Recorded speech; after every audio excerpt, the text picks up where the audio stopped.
Hello everyone and welcome back to my channel. My name is Bree. Hi if you're new here, or hey if you've been here before.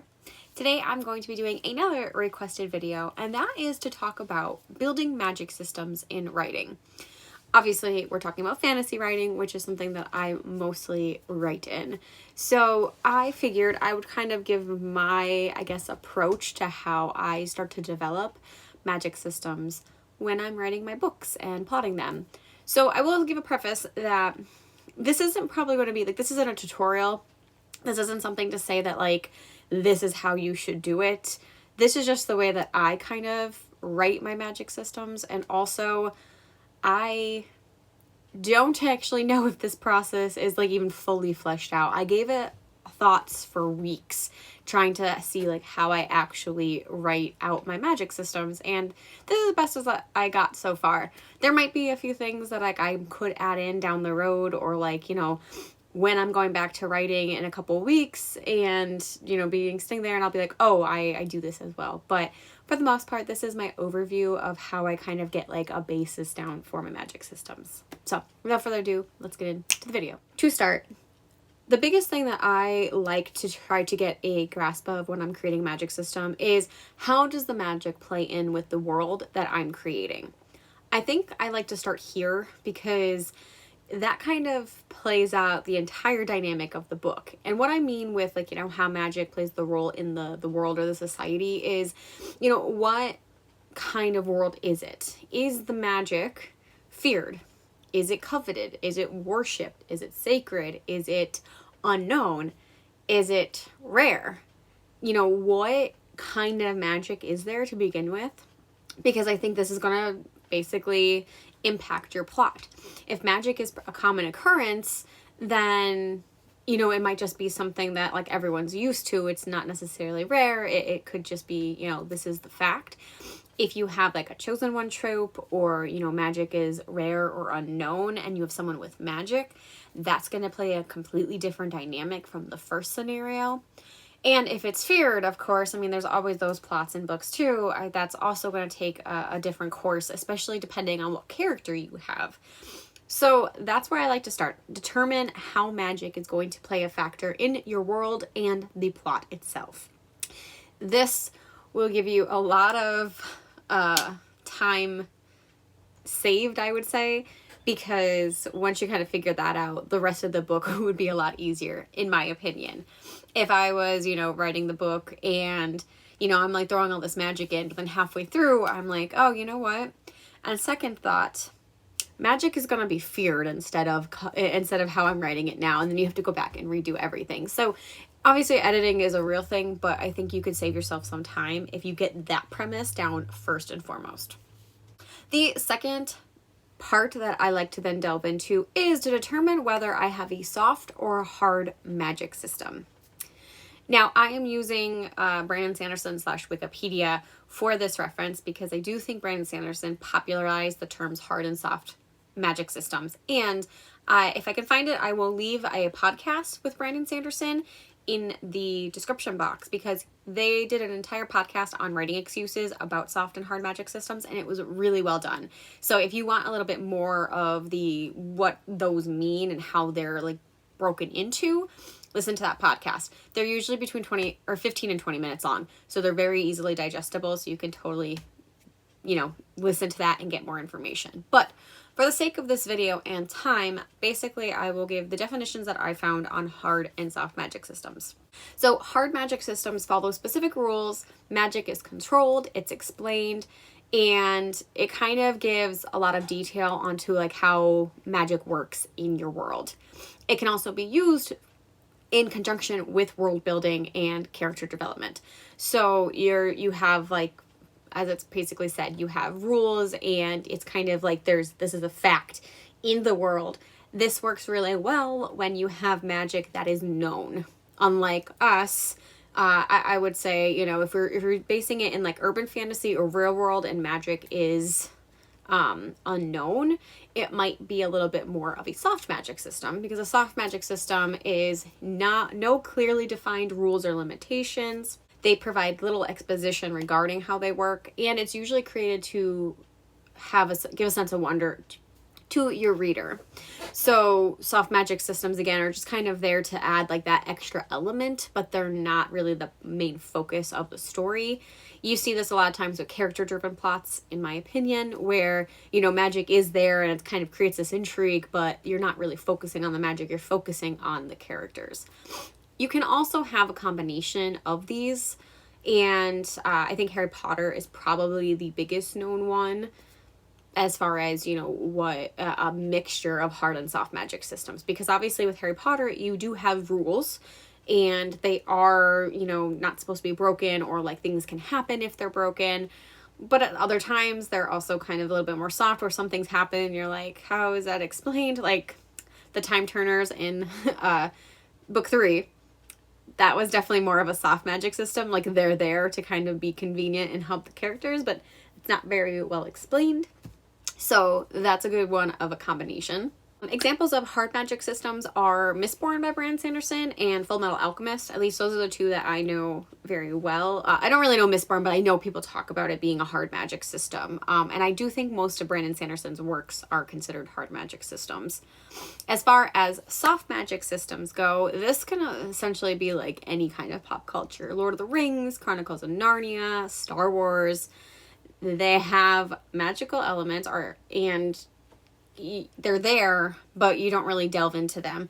Because I think with Lord of the Rings, at least, you know, you can kind of get a sense for where the magic might be rooted, but it's never really explained, right? You're just taking it at face value. There's magic. This happens. It creates this sense of excitement and wonder and, oh my God. I'm obviously thinking Gandalf. Like, you don't actually know the extent of his powers, at least not in the trilogy itself. And similar with Star Wars, you kind of know all these things. And I do think the books of Star Wars might try to dive deeper into some of that. I don't read them as much, so I don't know. But as far as like movie goes, you're given this, you believe it, and you accept it. So that's why it's a soft magic system. So the reason that I like to kind of do this step after I figure out where magic falls in my world is because now that you're going to take shape, you know, you have to kind of decide whether magic is going to play a very crucial role or if it is just there to be there. What role are you taking now? So you're breaking it down further. Like I said, I kind of like almost I'm thinking of like this like hierarchy, right? So you start with the top of like, where's it fit in your world? And then you kind of break it down more and more as you go. That's kind of how I'm imagining how my process actually works, because like I said, you kind of figure out. So I'll use my like example with my young adult fantasy that I'm writing currently. I knew that magic was going to be accepted, but it was going to be a hard magic system where there are rules and there are reasons for things backfiring. And part of the allure of the book is that their magic can determine your fate. And, you know, there's just a whole, it's complex, I guess, is what I would say. Not like super complex. Like, I'm not trying to get like all into that. But I know personally for me, I like to have rules. I like things that make sense to me, because in real life, I like when things make sense to me. And that's one of my biggest gripes in reading books, is when there are soft magic systems and it's like, or they're hybrids. And there's like, well, if you just did this instead, or you explained it just a little bit more, like, I don't want to have to infer, like, I want you to tell me, which is why I like hard magic systems more, and they're more appealing to me, because I like when things are concrete. And then, again, it just makes sense. I don't know. So that's kind of where I would fall typically, is the hard magic systems. But soft magic systems have their benefits, and it's definitely something that I wouldn't mind exploring. And I would say maybe my adult fantasy novel that's co-written, that one I think lands in hybrid territory. So there definitely is some soft, but our goal would be is to kind of build it up throughout the series, so you kind of get more of a better understanding of the rules, which is pretty typical of a hybrid series. So yeah, so that would be my step 2, is figuring if you have a hard or soft magic system. So then step 3, which kind of can come in conjunction, but maybe steps 1 or 2, is determining what my basis for magic is going to be. What I mean by this is determining how magic is going to operate and where the base level is. So for instance, do you have elemental magic? Are you going to be controlled by, you know, the elements, or, you know, any kind of mixture of elements such as electricity or metal and that kind of stuff? Do you have sensory magic? I recently read Incendiary by Zoraida Cordova, and that had sensory-based magic, which was so unique, but basically like all the magics had to do with your senses. So basically you had stuff like memory magic and illusion magic, which kind of messed up with your five senses. And I thought that was really cool. I don't see that one as often. You can have magic, do you have all-encompassing? And in this one, I'm thinking Harry Potter, where there really isn't necessarily a definite end in sight. I mean, they even kind of said that, prolonging your life / trying to beat death. Like, death was like almost the only thing inevitable, but at the same time, it wasn't. So, do you have something that's going to try to tackle everything? Do you have subsectors? So my young adult fantasy, I term my magic as sorcery. And with sorcery, you kind of have these subsectors of different, you specialize essentially. So every sorcerer kind of has an affinity, I guess you can call it. And there's different ones in my world. That's kind of how I break it down. So I would probably say the best thing that I would say is traditional witchcraft combined with affinities is kind of how my magic system works. So a lot of you can do spells and enchantments by using the right kind of combination of words and herbs. But everyone who practices sorcery also has an affinity that they really can only do. So that might be creating portals, kind of seeing through other beings' eyes. So in this case, it's animals. So being able to kind of see into an animal's eyes and kind of gather your perspective that way. And a couple other things that I have in there, but there's definitely subsectors. So again, that's kind of where my basis is that there is a good amount of possibility, but there's still limits to what they can do. And there's limits for reasons. So, and I do kind of delve into that in my young adult fantasy.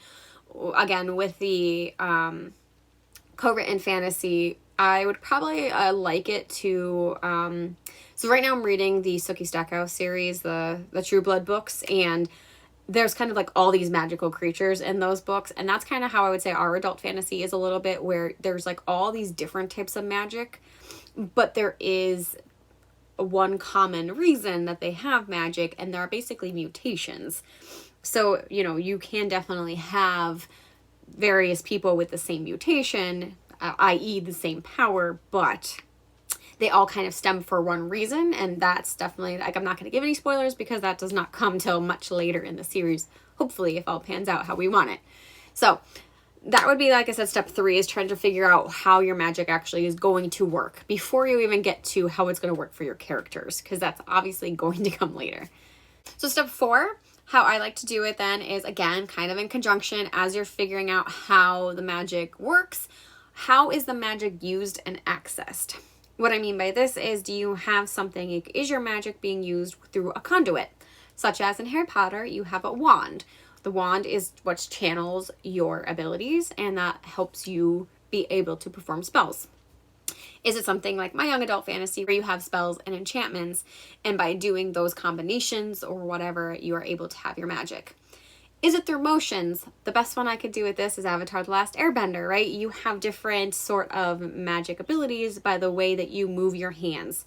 Another big one other than Avatar would be the Magician series, especially the sci-fi, which is really cool. You get to see their hand motions, but certain combinations of motions, whether it's your hands or your arms or your entire body, will produce that magic for you.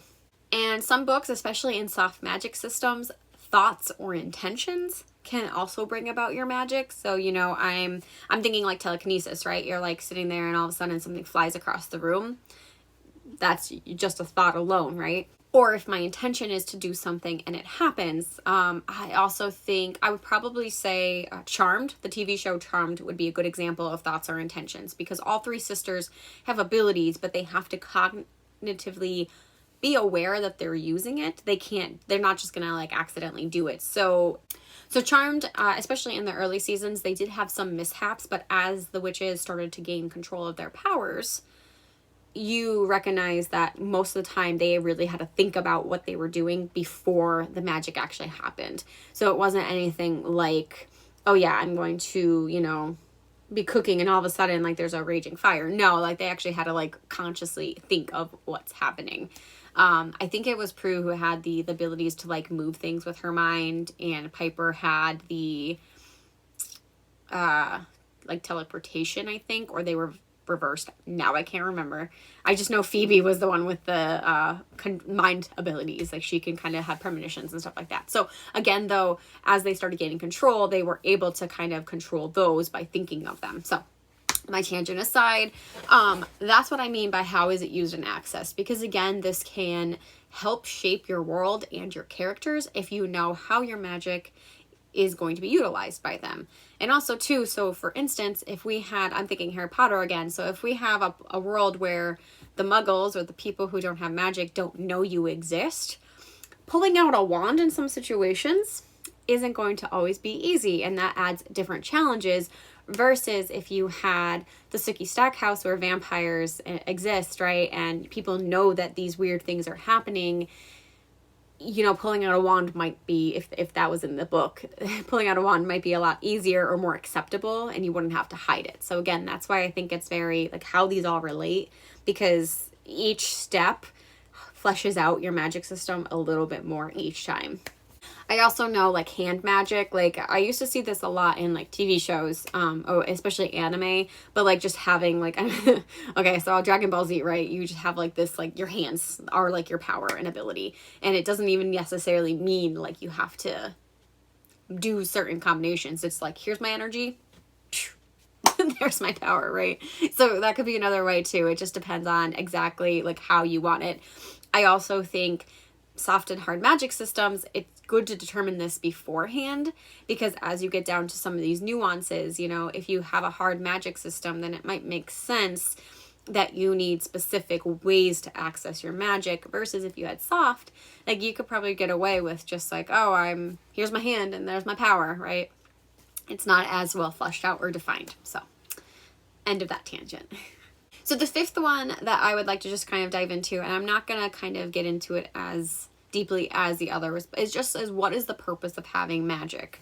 This kind of all goes, it kind of culminates at this point, because you kind of already know how the magic's going to play a factor in your world. And now you kind of want to know, how is it going to play a factor for your characters? What is the purpose? Is it a purpose of, you know, for YA fantasy, is it discovery of becoming, you know, going on a journey of finding themselves because they didn't know they had magic before, and that's going to help them kind of realize their potential or their problems. If you have an adult fantasy book, is it that they're going on a revenge quest and they've honed their skills for years and years, and now they're going to go execute their revenge on something? Are they using their powers to, you know, aid a rebellion, to start a war, to end a war? How are they going to use their magic? And is it conceivable by all the other steps that you've created that this would make sense for this character? That's essentially what I mean by what is the purpose of your magic for your specific characters now. So like I said, we start off very broad, and as you get down, you work your way down, you start to get very specific to your character.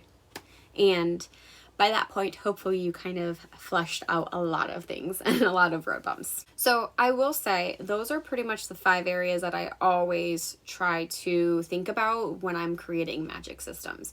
I'm not saying that they're the only areas. And again, this isn't I'm not telling you to go out and do this method. This is just what works really well for me. And hopefully if you're struggling with creating magic systems in your world, maybe this would also help you. What I will definitely note is, for me, I'm definitely someone that continues to flesh out their magic system as I edit. So there's definitely things where like I get this basis down, but as I'm editing or as I'm plotting more, things will come out more to me. And I just want to make sure that they're consistent. This is also true when you have books that you're intending to be sequels.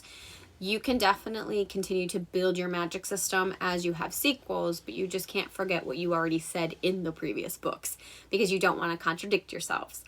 I think the biggest offender of this is Harry Potter and the Cursed Child with the Time Turners. Huge offender of, you had all of this kind of these rules and this system fleshed out, and then you brought Time Turners back and redid like everything that you created. So, I mean, we're not going to get into a tangent about that book, because is it really a book? But I digress. What I'm saying though is you don't want to back yourself into a corner, especially, you know, if you do have the opportunity to have multiple books and you're trying to grow it, you can have opportunities down the road to do so. Just try not to back yourself into a corner, because if you create a very strict, hard magic system in book 1, you're not going to have the room in the subsequent books to break those rules. And if you want to have your plot go in a different direction, that might be something to also consider when you're creating your magic system. So for the most part, I think that kind of sums up my thoughts on creating magic systems. I hope this was somewhat beneficial and made sense to you guys. Like I said, it makes sense to me and how I do it. I definitely think I had another thought somewhere in my prepping for this video, but I think I lost it again. So what I will end up doing is, if I can think of anything else that I missed that has helped me creating my magic systems, I will leave it in a comments down below. And you guys can continue to talk to me down there. And if there's anything that I kind of dig up that's even longer than just a comment, I will make a part 2. But for now, this is where I start with all of my magic systems. I do think, as you could tell, like I am very rooted in hard magic systems. I like when there are rules and things kind of have an order and they make challenges for the characters themselves, rather than the character gets to accept this and they're going on a journey, like in a lot of soft magic systems. I like when there are things that block our characters from seeing their full potential.